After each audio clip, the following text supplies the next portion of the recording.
మనసు మాట వినదు ఎపిసోడ్ 24. షణ్ముఖ్ తన కోసం స్టాండ్ తీసుకోవడం, అందరితో సారీ చెప్పడం చూసి అదే ప్రశ్న అతన్ని అడిగింది సహస్ర. కానీ అతను మాత్రం ఇదంతా నా కోసం చేసుకున్నాననడంతో ఆమె బాధపడింది. షణ్ముఖ్ వైపు కోపంగా చూస్తూ, అబద్ధం చెప్పకు, ఇదంతా నువ్వు క్రాంతి కోసం చేస్తున్నావు అని మాట్లాడుతూ కృంగిపోయింది సహస్ర. తను అడిగిన ప్రశ్నకి షణ్ముఖ్ ప్రేమగా నీ కోసమే చేశానని సమాధానం చెబుతాడని సహస్ర ఎంతో ఆశపడింది. కానీ అతని సమాధానం ఆమెకి నిరాశని మిగిల్చింది. షణ్ముఖ్ మీద ఎక్స్పెక్టేషన్స్ పెట్టుకున్నందుకు తనని తానే తిట్టుకుంటూ అతని వైపు చూసి, నువ్వు నన్ను ఎంత హర్ట్ చేసినా కానీ నీ మీద నాకు ఎలాంటి కంప్లైంట్స్ లేవు. నువ్వు చాలాసార్లు నా ప్రాణాలను కాపాడావు, నా కోసం చాలా చేశావు, కాబట్టి నేను ఎప్పటికీ నీకు రుణపడే ఉంటాను. కాలం అనుకూలిస్తే నువ్వు చేసిన దానికి నీ రుణం తీర్చుకుంటాను అని పొడి పొడిగా మాట్లాడింది సహస్ర. అది విన్న షణ్ముఖ్ ఆమెతో మాట్లాడాలని ట్రై చేశాడు. కానీ అతని మాట వినే మూడ్లో లేక సైలెంట్గా అక్కడి నుంచి వెళ్ళిపోయింది సహస్ర. షణ్ముఖ్ దగ్గరికి వచ్చి, సార్, మీరు మేడంకి అన్ని విషయాలు చెప్పి ఈ మిస్అండర్స్టాండింగ్స్ అన్నీ క్లియర్ చేసేయచ్చు కదా. మీరు తనని ప్రేమిస్తున్నారనే నిజాన్ని ఎందుకు చెప్పడం లేదు అని అమాయకంగా అడిగాడు చరణ్. చెప్పడం వల్ల ఎలాంటి ఉపయోగం లేదు చరణ్, ఎందుకంటే తను నన్ను ప్రేమించకపోతే ఈ పెళ్లి రిలేషన్షిప్ తనకి కేవలం కాగితాల వరకే పరిమితం అవుతుంది. ఒకవేళ తను నన్ను ప్రేమించి ఉంటే ఈ కాంటాక్ట్ అయిపోయాక మేమిద్దరం ఇబ్బంది పడాల్సి వస్తుంది. కాబట్టి ఈ బాధని నేను ఒక్కడినే అనుభవించడం మంచిది అని గట్టిగా నిట్టూరుస్తూ చెప్పాడు షణ్ముఖ్. ఎందుకంత ఇబ్బంది పడుతున్నారు? మనం ఈ కాంటాక్ట్ని ఇగ్నోర్ చేయలేమా? అయినా మీకు క్రాంతి మేడం అంటే ఇష్టం లేదు కదా, అలాంటప్పుడు అని లాజిక్ మాట్లాడుతూ ప్రశ్నలు వేశాడు చరణ్. చంద్రమౌళి సార్ గనక లేకపోయి ఉంటే మనం ఈ స్థాయిలో ఉండేవాళ్ళం కాదు చరణ్. ఆయన మన ఫ్యామిలీ కోసం చాలా చేశారు. దానికి బదులుగా ఏ రోజు మనల్ని ఏమీ అడగలేదు. అందుకే నేను ఆయనకి మర్యాద ఇచ్చి ఈ విధంగా రుణం తీర్చుకోవాలి అనుకున్నాను అని సమాధానం చెప్పాడు షణ్ముఖ్. కానీ ఆ సమాధానం నచ్చక అతని మాటలకు అడ్డుపడి, కానీ సార్ అంటూ చరణ్ ఏదో మాట్లాడుతుంటే, గురుదక్షిణ అంటే క్యాల్కులేషన్స్ వేసుకొని మనకు నచ్చింది ఇవ్వడం కాదు. ఏకలవ్యుడు తన బొట్టల వేలనే ఇచ్చేశాడు. నేను క్రాంతినే పెళ్లి చేసుకుంటాను అని కుండ బద్దలు కొట్టినట్టు తన నిర్ణయం చెప్పాడు షణ్ముఖ్. ఈ మాటలు నేను ఒప్పుకోను సార్, ఎందుకంటే మొదటి నుంచి సహస్ర మేడంతో మీకున్న అనుబంధాన్ని చూస్తూనే వచ్చాను.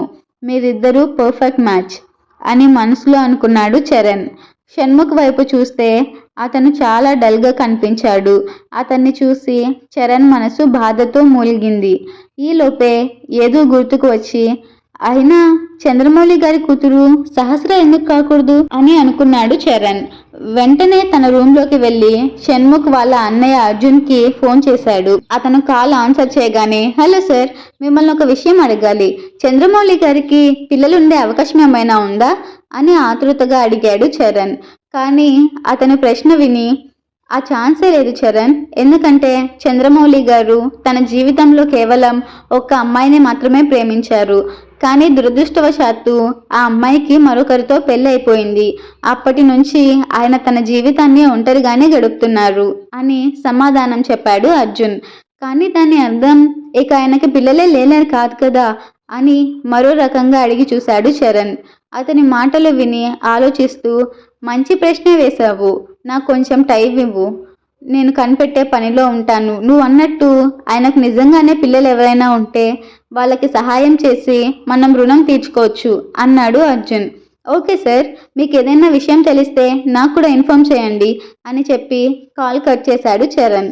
ఆ తర్వాత అద్దంలో కనిపిస్తున్న తన ప్రతిబింబాన్ని చూస్తూ, ఆ రోజు షణ్ముఖ్ గారిని కాపాడిన అమ్మాయి చేతికి ఒక బ్రాస్లెట్ ఉంది, అది చంద్రమౌళి గారిది. అయితే బ్రేస్లెట్ క్రాంతి తనదే అని తన అమ్మ కావేరి ఇచ్చిందని చెప్పింది. కానీ కావేరి ఎలాంటిదో అందరికీ బాగా తెలుసు. అలాంటి మనిషిని చంద్రమౌళి గారు ప్రేమించి ఇంతలా ఆరాధించి ఉంటారంటే నమ్మలేకపోతున్నాను. కావేరి మీద నాకు అసలు నమ్మకమే లేదు అనే మనసులోనే రకరకాలుగా ఆలోచనలు చేశాడు చరణ్. అతను ఎలాగైనా షణ్ముఖ్ని ఈ సిచ్యువేషన్ నుంచి బయటికి తీసుకురావాలని అనుకున్నాడు. కానీ ఇప్పుడు వెయిట్ చేయడం తప్ప అతను ఇంకేం చేయలేనని తెలుసుకొని ఓపిక పట్టాడు. నెక్స్ట్ మార్నింగ్ సహస్ర తన వర్క్ ప్లేస్కి రీచ్ అవ్వగానే ఆమెని కలిసి క్లినిక్స్ అన్ని కలిసి ఒక కొత్త పాలసీని అడాప్ట్ చేసుకుంటున్నాయి. అంతేకాదు సహస్ర ఎవరైనా నేషనల్ సైన్స్ ఒలింపియాడ్లో టాప్ 25లో ర్యాంక్ తెచ్చుకుంటే వాళ్ళకి నెలకి 5,000 రూపాయలు బోనస్ వస్తుంది అన్నాడు మనీష్. ఆ మాట చెప్పగానే సహస్ర మొహం సంతోషంతో విప్పారింది. కానీ నా సర్టిఫికేట్స్ అన్నీ ఆ దయ్యాల కొంపలో ఉన్నాయి కదా అని బాధపడింది సహస్ర. ఇక తప్పదని చిరాకు పడుతూనే మహేంద్రకి కాల్ చేసి సర్టిఫికేట్స్ తీసుకోవడానికి సాయంత్రం వస్తున్నట్టు ఇన్ఫార్మ్ చేసింది. అన్న మాట ప్రకారం సహస్ర తన పని ముగించుకొని ఆ ఇంట్లో అడుగుపెట్టి తన గది వైపు వెళ్ళబోయింది. కానీ ఇంతలోనే wow Sahasra, what a pleasant surprise అంటూ మాట్లాడిన క్రాంతి వాయిస్ వినిపించింది. దాంతో సహస్ర వెనక్కి తిరిగి చూడగానే క్రాంతి వెనకే ఉన్న డ్రాయింగ్ రూమ్లో లోకేష్, కావ్య, షణ్ముఖ్ ఇంకా సుశాంత్లు కూడా కనిపించారు. వాళ్ళని అక్కడ చూడగానే ఆ విషయాన్ని జీర్ణించుకోవడానికి కొంత సమయం పట్టింది. నన్ను బాధ పెట్టాలని ఈ విధంగా ప్లాన్ చేశారనమాట అని మనసులో అనుకుంటూ క్రాంతి వైపు కోపంగా చూసి, నీకు కొంచెం కూడా సిగ్గులేదా క్రాంతి అని అడిగింది. ఏంటి సహస్ర, నన్ను అలా అనేసా? అసలు నీకు ఈరోజు గుర్తులేదా అని లేని ప్రేమ ఉన్నట్టు నటించింది క్రాంతి. ఇంతలో వాళ్ళ దగ్గరికి వచ్చి సహస్ర వైపు కోపంగా చూస్తూ, వదిలే క్రాంతి, తనకి ఇలాంటివేవీ గుర్తుండవు. అదే అక్కడ టేబుల్ దగ్గర ఉన్న ఆ ముగ్గురు మొనగాళ్ళని ఎలా వలలో వేసుకోవాలో అడిగితే గుర్తు తెచ్చుకొని మరీ చెప్తుంది అని వెత్తి పొడిచింది కావ్య. ఆమె అంత పెద్ద మాట అనడంతో సహస్ర కోపంగా కావ్య వైపు చూసి ఆ తర్వాత షణ్ముఖ్ వైపు తిరిగి గురుమని చూసింది. కానీ షణ్ముఖ్ ఆ సమయంలో ఏం మాట్లాడలేక చూపు తిప్పేసుకున్నాడు. పచ్చకామర్లు వచ్చిన వాళ్ళకి లోకమంతా పచ్చగానే కనిపిస్తుందిలే అని కావ్య వైపు ఎగాదిగా చూసి ఘాటుగా సమాధానం చెప్పింది సహస్ర. యూ నన్నే అంత మాట అంటావా అని గొడవ పెట్టుకోవడానికి రెడీ అయింది కావ్య. ఓ కమాన్ యార్, ఇవాళైనా మీ ఇద్దరు కొట్టుకోకుండా ఉంటే బాగుంటుంది. మనం ఇంకా చిన్నపిల్లలం కాదు కదా, పెద్దవాళ్ళం అయ్యాం. అది కాక ఇవాళ నా బర్త్డే, సో ఎవరు కొట్టుకోవడానికి వీల్లేదు. Let's celebrate the birthday together. రా సహస్ర, నువ్వు వచ్చాకే కేక్ కట్ చేయాలని ఇందాకటి నుంచి వెయిట్ చేస్తున్నాను అంటూ ఆమె చేయి పట్టుకొని ప్రేమ ఒలగబోస్తూ తీసుకెళ్ళింది క్రాంతి. ఆమె చేస్తున్నది డ్రామా అని సహస్రకి బాగా తెలుసు. కానీ ఈ టైంలో అక్కడ సీన్ క్రియేట్ చేయడం ఇష్టం లేక ఒక ఫేక్ స్మైల్ ఇచ్చి, ఐఎమ్ సో సారీ, ఇవాళ నీ బర్త్డే అన్న విషయమే నేను మర్చిపోయాను. నాకు ఒక చిన్న పని ఉంది, ముందు అది ఫినిష్ చేసుకొని అప్పుడు నీ పార్టీలో జాయిన్ అవుతాను అని చేయి విడిపించుకొని, ఎలాగో నా కోసం ఇంతసేపు వెయిట్ చేసావు కదా, ఇంకో 10 నిమిషాలు వెయిట్ చేస్తే నా పని అయిపోతుంది అంటూ తన గది వైపు వెళ్ళిపోయింది సహస్ర. షణ్ముఖ్ ఇక్కడ ఉన్నాడనే కదా నువ్వు నీ డ్రామాలన్నీ చేస్తున్నావు, నీ వేషాలన్నీ నాకు బాగా తెలుసులే, నేను నీకన్నా బాగా యాక్టింగ్ చేయగలను అని విసుగ్గా అనుకుంటూ వెళ్ళిపోయింది సహస్ర. ఈరోజు క్రాంతి భారీ ఎత్తున ప్లానింగ్ చేసింది. ఎలాగైనా షణ్ముఖ్ దృష్టిలో సహస్రని పూర్తిగా దిగజార్చేయాలని డిసైడ్ అయింది. క్రాంతితో ఎప్పుడూ చిన్న మాట కూడా మాట్లాడని సుశాంత్ ఇవాళ పార్టీకి సహస్ర వస్తుందని తెలుసుకోగానే పరుగులు తీస్తూ వచ్చేశాడు. అంతా సెట్ చేసి తన నెక్స్ట్ మూవ్ వేయడానికి క్రాంతి సిద్ధంగా ఉంది. సహస్ర తన సర్టిఫికేట్స్ తీసుకొని అక్కడికి వచ్చింది. సుశాంత్ ఆమెను చూసి, రా సహస్ర, ఇక్కడ వచ్చి కూర్చో అని ఆప్యాయంగా పిలిచాడు. ఇక వేరే ఎక్కడ కూర్చోవడానికి సహస్రకి ప్లేస్ దొరకకపోవడంతో ఆప్షన్ లేక సుశాంత్ పక్కనే ఇబ్బంది పడుతూ కూర్చుంది. ఇంతలోనే ఆమె చేయి పట్టుకొని, డిడ్ యూ మిస్ మీ? నేను మాత్రం నువ్వు వెళ్ళిన క్షణం నుంచి నేను చాలా మిస్ అయ్యాను, ప్రామిస్ అంటూ ఎక్సైట్ అవుతూ చెప్పాడు సుశాంత్. అదంతా చూడగానే షణ్ముఖ్ రక్తం సలసలా మరిగిపోయింది. ఆమె పక్కన ఎవరైనా కూర్చుంటేనే చూసి తట్టుకోలేని షణ్ముఖ్ ముందు ఇప్పుడు సుశాంత్ ఏకంగా ఆమె చేతిలో చేయి వేసుకొని మాట్లాడుతూ కూర్చున్నాడు. షణ్ముఖ్ మొహాన్ని చూసిన క్రాంతి లోపల మురిసిపోయింది. ఈ పార్టీ అయ్యేలోపు షణ్ముఖ్ దృష్టిలో సహస్ర క్యారెక్టర్ బ్యాడ్ చేయాలి అని మనసులో అనుకుంటూ తన ప్లాన్స్ వేసుకుంది క్రాంతి. డల్గా సహస్ర పక్కనే కూర్చొని, సహస్ర ఏమైంది, చూస్తుంటే చాలా డల్గా ఉన్నట్టున్నావు అని ఆమె చేతి మీద చేయి వేసి అడిగాడు సుశాంత్. ఆమెకి దూరంగా ఉండడం సుశాంత్ వల్ల అస్సలు కావడం లేదు. అక్కడే ఉన్న షణ్ముఖ్కి అదంతా చాలా ఇరిటేటింగ్గా అనిపించింది. వాళ్ళ ముఖ కవలికలు గమనిస్తున్నా చూస్తుంటే వాతావరణం చాలా హాట్గా ఉన్నట్టుంది. వాళ్ళ మధ్య నేను పెట్టే ఎలాంటి చిచ్చైనా క్షణాల్లో రాజేసుకుంటుంది.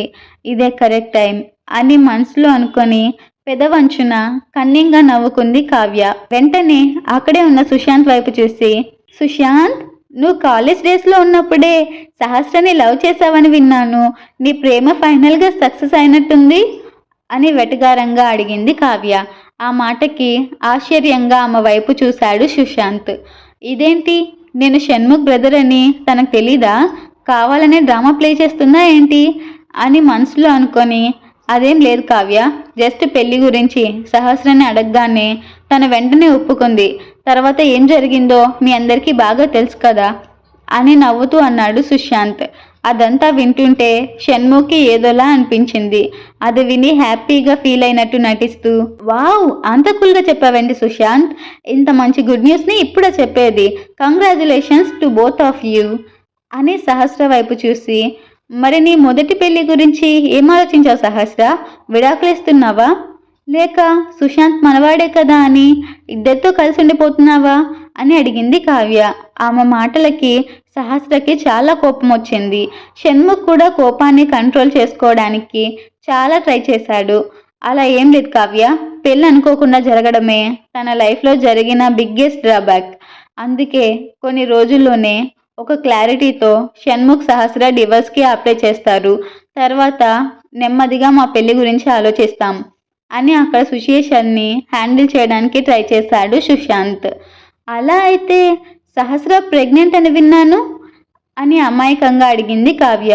అది వినగానే ఈ కావ్య ఒకటి విషయాన్ని ఎక్కడి నుంచి ఎక్కడికో సాగదీసుకుంటూ వెళ్తుంది. ఇప్పుడు ప్రశ్నల వల్ల తన కడుపులో ఉన్న బేబీ గురించి డౌట్ వచ్చి ఆ నిజం షణ్ముఖ్కి తెలిస్తే నన్ను చంపేస్తాడు. త్వరగా టాపిక్ డైవర్ట్ చేయాలి, లేదంటే మొదటికే మోసం వస్తుంది అని మనసులో అనుకొని బయటికి మాత్రం, కావ్య, అవన్నీ నీకెందుకు, వాళ్ళ పర్సనల్స్ వాళ్ళు చూసుకుంటారు, నువ్వు మధ్యలో ఇన్వాల్వ్ అవ్వకు అని వైన్ గ్లాస్ని పైకెత్తింది క్రాంతి.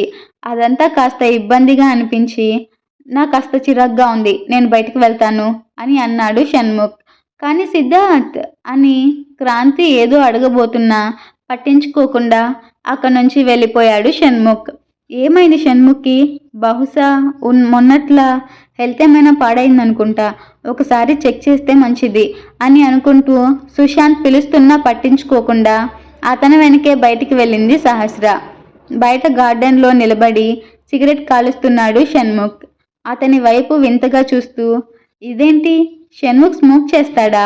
ముందు నుంచి ఈ అలవాటు ఉందా అని మనసులో అనుకుంది సహస్ర. ఆమె ఆలోచనల్లో ఉండగానే అక్కడికి వచ్చి, ఏమైంది సహస్ర, హెల్త్ పాడైందా? సడన్గా అక్కడి నుంచి ఎందుకు బయటకు వచ్చేసావ్ అని కన్సర్న్గా అడిగాడు సుశాంత్. లేదు, అదేం లేదు, నేను బాగానే ఉన్నాను అని చెప్పి షణ్ముఖ్ వైపు కళ్ళు తిప్పుతూ చూసింది. అది గమనించి తను కూడా అటువైపు చూసి ఆశ్చర్యపోతూ, అన్నయ్య స్మోకింగ్ ఎప్పటి నుంచి అలవాటు చేసుకున్నాడు? బహుశా ఏదైనా టెన్షన్లో ఉన్నాడేమో అని అన్నాడు సుశాంత్. అంటే సుశాంత్కి కూడా షణ్ముఖ్ గెటప్ గురించి నిజం తెలుసా అని మనసులో అనుకుంటూ షాక్ అయింది సహస్ర. ఈలోపు సహస్ర, నేను నీతో ఒక ఇంపార్టెంట్ విషయం చెప్పాలి అని అన్నాడు సుశాంత్. ఆలోచనల్లో మునిగిపోయిన సహస్ర ఆ మాటకి తల తిప్పి అతని వైపు చూసి, చెప్పు సుశాంత్ అని అంది. ఆమె ముందు మోకాళ్ళపైన కూర్చొని, నన్ను పెళ్లి చేసుకుంటావా సహస్ర అని ప్రపోజ్ చేశాడు సుశాంత్. ఇప్పుడు సహస్ర రియాక్షన్ ఏంటి, క్రాంతి ఏం ప్లాన్ చేస్తుంది, ఇవన్నీ తెలుసుకోవాలనుకుంటే నెక్స్ట్ ఎపిసోడ్ చూసేయండి.